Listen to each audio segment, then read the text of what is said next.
What's up, people? I'm Shaggy, the opinionated hippie, and today, meet the residents. It's the residents, people. The Fab Four of the Avant-Garde. The mysterious band that came out in the 70s that sort of took music and just sort of did whatever they heck wanted to with it. Hard to describe the residents, though I think the Fab Four of the Avant-Garde is a great description. I read that somewhere. Anonymous people, you can take internet deep dives to kind of figure out who might be responsible for this music, but they have had those, like giant eyeball heads. They have kept their identities a secret. It's not about them. It's not about who they are. It's about the music they create, and that is it. What do they sound like? For those of you not familiar, kind of like an amateur. I mean, at times, like the sound quality, you're like, oh, this is a bunch of amateurs just in a studio trying to cobble together some nonsense, which might be what they want you to think at times.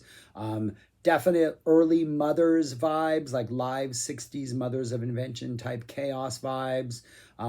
Definitely sort of some Captain Beefheart, crazy, weird saxophone, avant-garde blues jazz vibes, as far as maybe influences that preceded them, as far as, plus who knows, any amount of maybe John Cage and all their other kind of sort of like, avant-garde composer type people.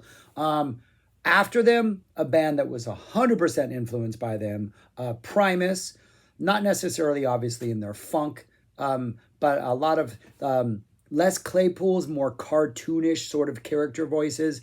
Definitely find those in the early Residents albums. When I back in late 80s, when I saw Primus in the Bay Area, places like the Omni, Berkeley Square, they definitely 100% covered Constantinople, the Resident song, the first track off Duck Stab. So they used to cover that song back in their club days. So you can definitely see a sort of a Residents influence and sort of just the energy of Primus, not necessarily the sound of their music, but definitely the energy that they brought in these early albums. And then there's elements of like recent bands like Ween's early albums, sort of the chaos, the really brown stuff, the sort of home recordings, the like tape manipulations, the sort of things on like the Pod and stuff like that. You can see an influence too. Maybe Tom Waits, if he was like on some really disturbing like psychedelic drugs, maybe some Tom Waits influence. They have a lot of albums, and I'm going to do them by decade. So as the title says, these are the 6 albums that were released in the 70s, only going to do what have been released as sort of official studio albums. And then maybe at some point I'll do EPs and live albums and other stuff like that. So that's it. If you haven't heard the Residents, listen to the Residents. That's really the only true way to get a sense of what it is they're bringing to the table. So what I'm going to do is I'm going to rank the 6 in the 70s. Then later I'll review the ones in the 80s, and then I'll rank those and then incorporate the 2 lists together, and that list will expand. Going to do one every couple weeks. These won't be back-to-back videos. Going to spread this out. I got introduced to the Residents. I had a friend, an older guy. I guess calling him a friend is weird. He's about 5 or 6 years older than the main crew I grew up with. But he was heavily into music, and he would dole out cassette tapes to us all the time and say, hey, check this music out. Check this music out. So I had a cassette tape of the Residents' first 2 albums, no liner notes, didn't know what the lyrics were, that he gave me, that I was absolutely puzzled and confounded by and wasn't sure it was really music for a while, until I got into college and kind of listened to the tape one day. I was like, oh, okay, I get it now. I do think like they're musicians, right? I'm not going to in any way downgrade their musical capabilities or the music they create, but it really almost seems like they're artists first, and it's just the medium they have chosen to express their art is music. Some of these are high concept albums. They definitely have points to them. They have messages. They have a sort of maybe satirical bents or something that they're trying to say about society. But it does seem like it's like the artistry comes first, and they've just chosen music as sort of the way they're going to express themselves. So that's my introduction to the Residents. It in no way covers all the awesomeness that is their story. If you do check out an album, you can spend a lot of time deep diving into the craziness that is them. But anyways, let's get on with this. On to album number 6. Number 6 is Duckstab slash Buster and Glenn. Buster and Glenn, I believe, was an EP that was released prior to this. And then when Duckstab was released, they took a half, like side A is Duckstab, side B is the EP that was Buster and Glenn, to become one full length officially released album. And I think the EPs were released and then they sold out. So then they released this together. Anyways, you can now find it as Duckstab. Saying that it's the most conventional and mainstream of their first 6 albums doesn't really say a lot, but it is maybe the most conventional and mainstream of their first 6 albums, and that it seems like there are definitely recognizable songs. It definitely seems like maybe they're a little more accessible than their other stuff. Still a lot of jokes in here. There's some dark lyrics on here. There's some catchy melodies on here. We're still kind of all over the map musically, dipping into a whole bunch of like different motifs and stuff like that. There's a song called The Booker T's, like Tease, that very much sounds like a Booker T and the MG song. The opening Constantinople, which Primus covered, is kind of crazy and all over the place. Sinister Exaggerator has some really awesome beats and just has this overall just really neat kind of soundscape in it. A song called Skinny, Hello Skinny, very Primus vibes in there. Very Primus cartoonish energy on a number of tracks out there, where that sort of, hey, all you people out there, Primus Claypool voice is kind of the voice that whoever's singing for the Residents are using. These are definitely just more sort of like concise songs, sort of different explorations of different genres or type subgenres of rock, but it's still very weird, still very unconventional. Still, you're not going to hear any of this on the radio. This is more in line with maybe random stuff you could hear on like Dr. Demento. I don't know if you ever listened to Dr. Demento back in the day, but he had a 2-hour show and he had a 4-hour show every once in a while. And for the first 3 hours of that 4-hour show, he went deep diving into weird stuff. And then usually the last hour was the top 10 with just random treats thrown in. Some of the stuff on this album, I'm almost positive Dr. Demento played in those early 3 hours, just kind of reaching into weird stuff. There's a song called Weightlifting Lulu on here, which has some just really creepy ass lyrics, but they're really good lyrics. It's a fun album. It's an enjoyable album. It might even be a really good starting point as an album because of its accessibility. And if like this is like something that's palatable to you, making a deep dive further, I think this opens the door. And it's like, yeah, if you open this door and this is something that you're down with, I think you can maybe take a step further in and maybe explore a little more. But yeah, really good album. It's like 35 minutes, easy, yeah, it's a good, safe sample of the Residents' weirdness, though there's a lot more weirdness where this comes from. But that's my number 6, Duckstab / Buster and Glenn. Number 5 is Fingerprince. This is their 3rd released album. We'll get to why that's important later. Came out in 1977. And this kind of feels like a bridge from like their first 2 albums, and another one. That other one is kind of an outlier. But between their first 2 albums and sort of the more conventional stuff of later albums, these tend to be, other than a sort of really long sidelong track on side 2, which was intended to be a ballet, which is, I think, something that most avant-garde extreme artists do at one point, create some kind of music that's intended to be a ballet that never will be a ballet. And then, so that's what side B is. And then side A is a bunch of shorter songs, the longest being like 3 minutes and 41 seconds. A lot of these songs kind of have that amateurish recording studio quality to it, but that's intentional. It still sounds good. One of the defining hallmarks of early Resident sound is the piano. Apparently they had this one piano, which they played a lot, which just provides this really kind of amateurish avant-garde sound to it that just works really well. A lot of these songs are like percussion driven or piano driven. Seems like there's usually sort of one percussion motif or piano motif, and that kind of drives like everything in the song, and they just kind of maybe play around with that idea for a couple minutes before moving on. The vocals, some of them are kind of cartoonish. Some of them seem like they're just nonsense. Very much feel like an instrument. It doesn't feel like, again, I don't think I know what the lyrics are. I don't think, I'm not one who really gets into lyrics very much because I have a hard time remembering them. I'm not sure I've ever gone down the rabbit hole and checked out what these lyrics are, what they're saying, but it doesn't feel like they're necessary. It feels like whatever is being done vocally is just like a saxophone playing or just some other random instrument adding to the overall ambiance of the whole thing.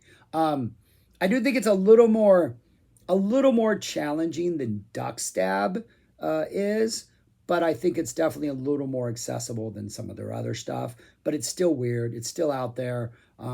Still driven by like really kind of sparse instrumental ideas that are just tweaked and give weirdness. And sometimes they're all analog instruments. Sometimes you have like, I think a very simple basic drum machine is used on some of these tracks. But yeah, it's just, yeah, it's the Residents just kind of being a simpler, more straight forward version of the Residents, but still being really, really weird and really kind of avant-garde. I don't know what else other word to use. But yeah, it's a really good album. I don't know. I really like it. I don't know what else to say about it. These are hard albums to put into words, but I enjoy this album. But it's definitely maybe a little more instrumentally focused on music than Duck Stab is. Maybe not as many sort of hooks or things like, oh, I recognize that from this genre or that.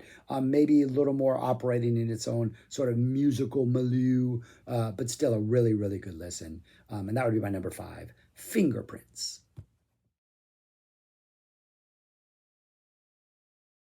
Number 4 is their debut album, Meet the Residents, which is pretty much kind of a sampler plate of everything they're gonna do, just in its most avant-garde, layered with noise, challenging the listener, throwing out like we're gonna cover other people's songs, but we're gonna tweak them so they're unrecognizable. We're gonna sample other people's songs and tweak them and put piles and piles of noise on them. We're gonna have songs that have like opera singing in them. We're going to have songs that are just like a basic piano driven stuff. We're going to have songs that have like a percussion driven stuff. We're going to do a little bit of everything you're going to find on the rest of our albums, and we're going to put it on this album as sort of like very much an introductory piece. We might have polish up our sound a little later. We might focus our ideas a little more tightly a little more later, but we're definitely just going to kind of splatter it all on the canvas, Pollock style, and let you just kind of find the parts you like, or maybe you enjoy all of it.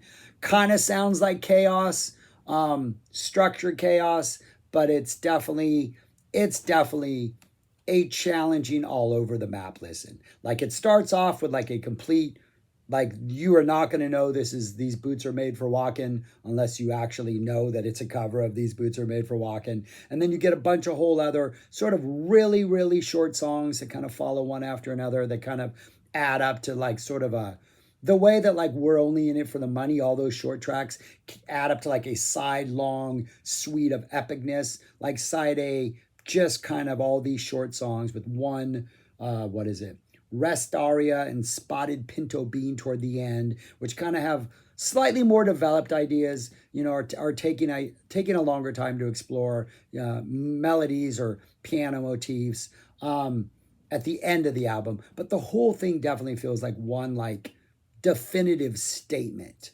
But yeah, Rest Aria is a really nice, after all the chaos of like the first 7 tracks, Rest Aria has this really nice kind of piano driven, much slower pace.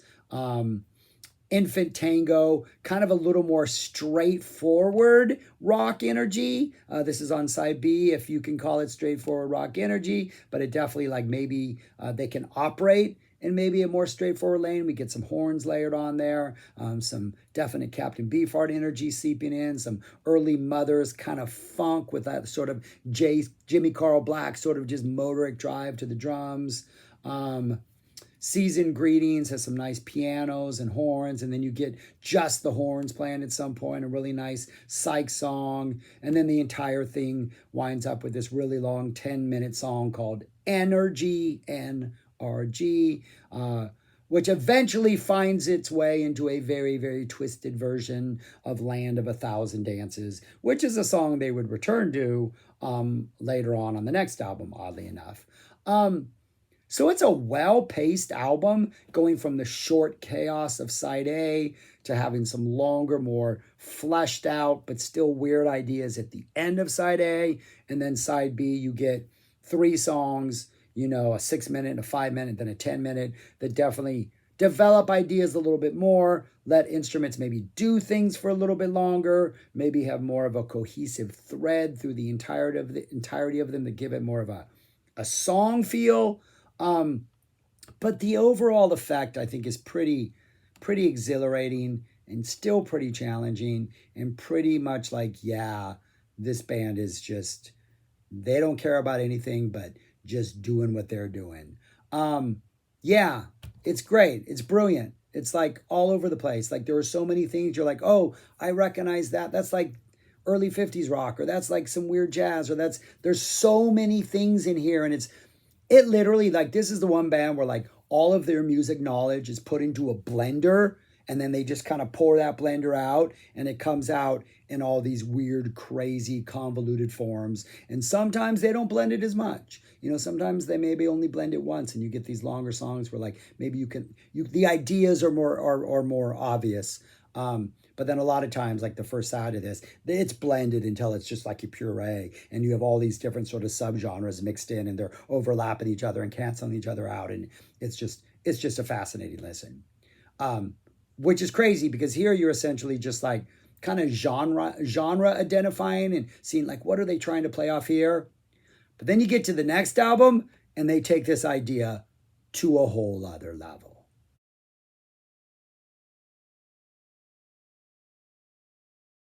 Number 3 is possibly the one of the greatest album titles of our time, The Third Reich and Roll. This came out in 1976, and this has, I wrote the number down somewhere, I think 28 known samples, quotes, covers of other songs. There are 2 sides. Side A is called Swastikas on Parade. Side B is Hitler Was a Vegetarian. Third Reich and Roll. And I think the cover, which has a picture right down there on the bottom, a picture of Dick Clark. I think he's got like that Nazi armband on. And what this is over the course of this album, there are song samples, covers, completely tweaked, at times unrecognizable. At times you're like, oh, I know this. Oh, yeah. Oh, wait. Is that Light My Fire? Oh, yeah, that is Light My Fire. Oh, wait, is that 96 Tears? Yes, that's 96 Tears. I'm not going to go through the list of all the songs that are on here because part of the absolute joy of listening to this album is like going through the journey of listening to each side and see how they get from like, how did they get from 96 Tears to this song over here? Sometimes it just seems like it's an abrupt shift. Sometimes you got layers of like noise. Sometimes you got like some Captain Beefhearty and like saxophone craziness going on that connects you from song to song. But it is an absolutely exhilarating ride through 1960s music. And there are, I think, 28 songs. Can't find where I wrote that down, but I think there are 28 songs that are quoted in here that are like have been identified. Arguably there's more, but it's just exhilarating. I think everything is from the 60s on purpose. And it really is just like, it's just like a celebration of like classic 60s music. I mean, the Beatles are on here somewhere. I'm not going to tell you which Beatles song, but they're on here. But it is just, again, it's chaotic, it's noisy, it's not in any way conventional, but amidst the layers of noise and sort of the I don't want to use the word basic or primitive, but this intentionally like sort of raw, somewhat abrasive recording techniques and layers of noise. Amidst all that, there are these instantly recognizable melodies that you know because they're from songs that like are just like almost like iconic songs, or at this point are ubiquitous songs. But yeah, absolutely, an absolutely fantastic listen. Really, really fun listen. And this might be the one where even if you don't like their other albums, you might be able to find joy in this because of all those other songs that this touches upon, and because of sort of like it's almost like going through like trying to think what it's like, but it's like going through maybe like I teach kindergarten, and a lot of times we'll have like treasure hunts in the sandbox where we'll bury a bunch of stuff in the sand, and the kids have to uncover all this stuff, and sometimes they'll find the edge of something, and then they'll have to dig away more to reveal what it is. It feels like that. You're just uncovering all these 60s classic amidst the noise and all that. And sometimes you're like, oh, I don't know what that is. What is that? I need a little more. And then they give you a little more, and like, oh, that's what it is. But yeah, one of the greatest titles ever, The Third Reich and Roll, completely fun album. They have taken sort of their genre mixing concept of the album one and doubled down on it, and not only give you the different genres, but now we're giving you the actual songs that might have inspired those genres. Absolutely brilliant. My third number favorite Residents album, The Third Reich and Roll. Number two is Not Available. This came out in 1978, and was officially their fourth release, but apparently was recorded back in 74, and it was not supposed to be released until they completely forgot about its existence, which I don't know how that would happen. I think that's the story. Part of their theory of obscurity, if you want to go down the Residents rabbit hole. This is a very proggy album. It has 4 songs and an epilogue, and each of the songs on side A, you have 2 9-minute songs. On side B, you have the 2 7-minute songs, and then the epilogue, which is shorter. So these are longer songs, more developed ideas. There's a sort of repeated like keyboard piano theme that kind of occurs in a couple songs that sort of pops up a couple times. This sort of motif, this sort of Edwina theme. So the first song, which is called Edwina, has this theme that sort of picks up again later on the album. The first song, Edwina, nice, slow, steady, patient, some more sort of Khan-esque sort of vocals. Definitely it's sort of this long, drawn out with many parts. Definitely gets weird towards the end, but starts off kind of pretty conventional and pretty kind of proggy, patient building type energy. The second song, The Making of a Soul, I always picture the Lord of the Rings. I think it's either Two Towers, maybe it's all 3 movies, but when Saruman, it has his sort of tower, and he's got those pits where they're all making weapons and they're forging things. The vibe of this is you have this sort of percussion element, which is like pounding out the like beat that everybody must work to, and then you have everybody in the factory sort of making the souls, and that's sort of the energy I get from this. At one point, you have these sort of like wailing monster sounds in the back, which can be like the orcs who are building the weapons. At one point, we abandon all this. We go into some weird vocals. We get this nice sort of Barry Manilow piano vibe. And then we jump back into this really low-key sort of drum-driven groove. Again, nice long 10-minute, 9-minute song. Lots of different elements. But there is a very percussive element to it. It definitely feels like you're making souls. Maybe at one point the souls are made, and that the weird vocals are the release of the souls into the atmosphere. I don't know. Side 2, Ships Are Going Down. Maybe kind of sounds folky in the beginning, if that's a thing. We get some weird vocals. We got a really chill, kind of very chill ending that's also kind of proggy.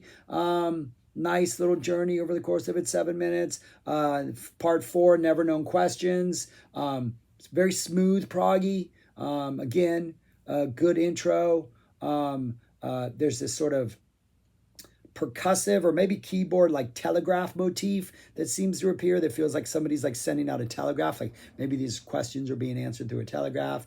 And then as we reach the end, we get what could really be described as sort of this uplifting sort of horn-driven sort of like anthem that kind of like maybe is meant to lift the spirits towards the end and maybe feel better about ourselves.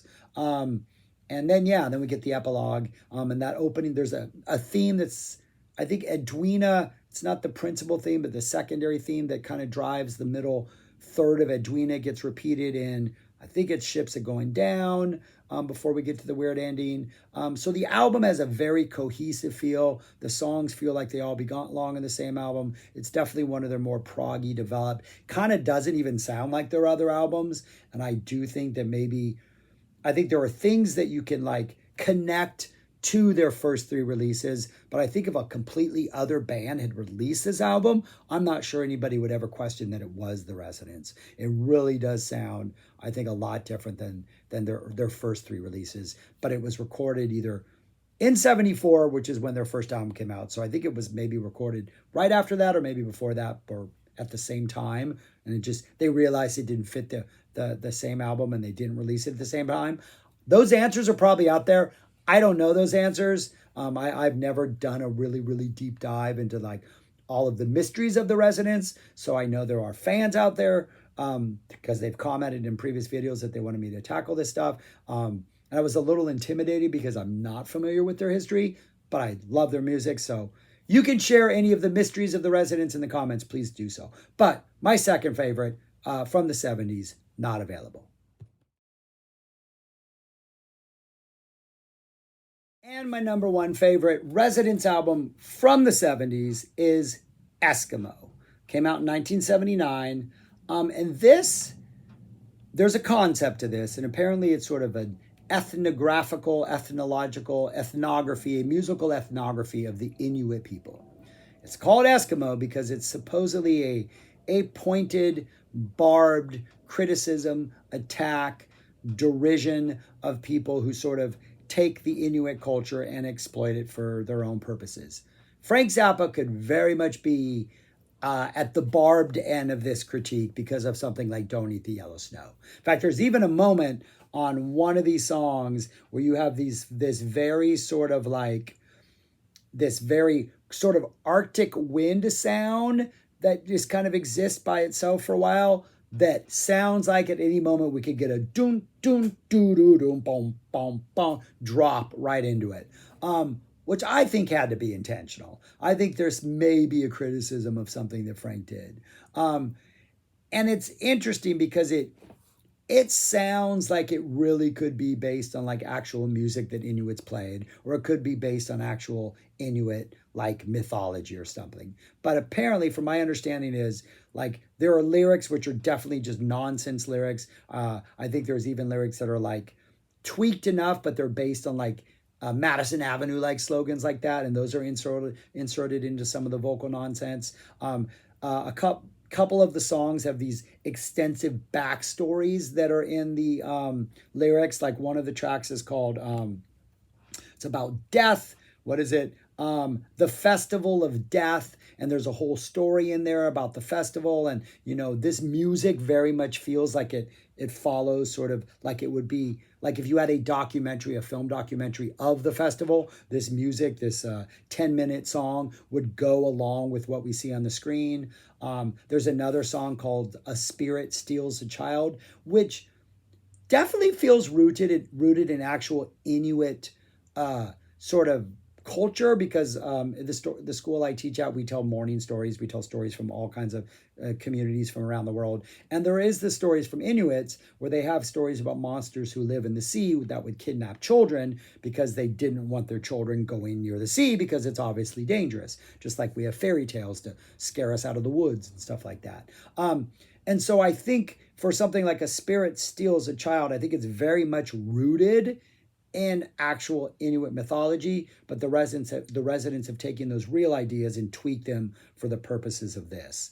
So yeah, the song tracks: The Walrus Hunt, Birth, Arctic Hysteria, The Angry Angakok, A Spirit Steals a Child, The Festival of Death. They're meant to present this ethnographical, that's not the word, is it? This sort of ethnography of the Inuits. Yeah, but it's like not real. And the music is just fantastic. Like, I don't even think you need to be aware of the story. I don't think you need to know what the intent of this is to enjoy this music. I think it is one of the most richest, satisfying listens that they have done. And it really almost sounds like nothing else. I think its biggest sort of musical connection is to Not Available, the one that was at number 2. The opening one, yeah, it definitely feels like you're listening to, like, you're watching maybe a whale hunt, and this is the soundtrack to the whale hunt. The sound Birth, the song Birth has some screaming in the background, which kind of reminds me of stuff that the bass player for the Mothers of Invention would do back in the 60s. So maybe those are the cries of the baby being born, or maybe the cries of the mother giving birth. Yeah, you have that wind sound. There's one song on here. I think it's towards the end of side A. I think it's the Angry Angakok that definitely maybe has some Bjork flavor. But if Bjork had maybe like taken some like brown acid and completely gone off her mind type thing, there's definitely some, maybe because Iceland and, where Inuits are both cold environments. This is the coolness of the environment comes through in the music, yet at the same time, in the middle of that coldness, there is life, there's a culture, there is a society, and like the residents do a really, really good execution of creating this, like, you feel like you're in the cold, you feel like you're in another culture. Yes, they may be making stuff up to prove a point about people who make stuff up about Inuits, but it works and it's effective, and it just, I don't know, it's at times haunting, it's incredibly satisfying. I think it's musically challenging. I think it's a great single listen from start to finish. I think it really works as a single conceptual piece. Yeah, the story in spirit has a very haunting flavor. The Festival of Death. The Festival of Death has this really nice sort of this riff in the middle, which is really simple and really childlike, almost like this, like trying to make death palatable to everybody. And so this riff in the middle feels almost like, hey man, it's okay. We're going to celebrate death. And I think the Festival of Death is actually it's a festival that happens at the end of like the 6 months of darkness, because I live in the Arctic. And it's sort of a celebration that light is returning. And at the end, you have this sort of like these tolling bells in the beginning that feel like the celebration starting. You get this riff. You get almost like this, yes, light is coming back to us. I don't know. It just works. It's fantastic. I think it is just as great as all of their 70s albums are conceptually and execution wise and all that stuff. This is just a cut above them, just because of the music alone. But when, like, I heard the music for a while and then I learned about the backstory behind it. I think this is another one I had on cassette tape before I actually owned the album. Then when I owned the album and I could actually read the liner notes and be like, oh wow, this is amazing. Yeah, an absolutely amazing album. My number one, Eskimo. So those are my ranking of the first 6 Residents albums, the one released in the 70s. In a couple weeks, I'll drop the 80s list and then incorporate the 2, and then just go on until we reach now. Let me know what your favorite is. Let me know your list. If you are a Residents fan and you can shed light on some of these, even more so than what little I know, please do. That would be awesome. I'm usually one of those people who argues that you don't need to know the backstory. You don't need to know anything about musicians to truly enjoy music. And then if you have to know about it to enjoy it, it's like, if I have to explain a joke, it's not funny. If I have to explain my music, it's not enjoyable. I enjoyed this music way before I knew about what's happening. Now that I know sort of the purpose and the intent and the critique and the backstory, it just makes it so much more, because I do think they're artists firsts who just happen to pick music as their medium. But anyways, that's all I got. Subscribe, like, share, comment, please, if you're a Residents, or even if you have thoughts on Residents, especially if you go listen to them for the first time after this. Would love to know what you think. But anyways, thanks for watching. And start with Duck Stab. But if you want to drop to the best one, go to Eskimo, because that's an amazing listen. I'm going to go listen to Eskimo right now because it's still like 108 degrees here, and maybe it will make me feel cold, and I want to feel cold. Peace. Talk to you later.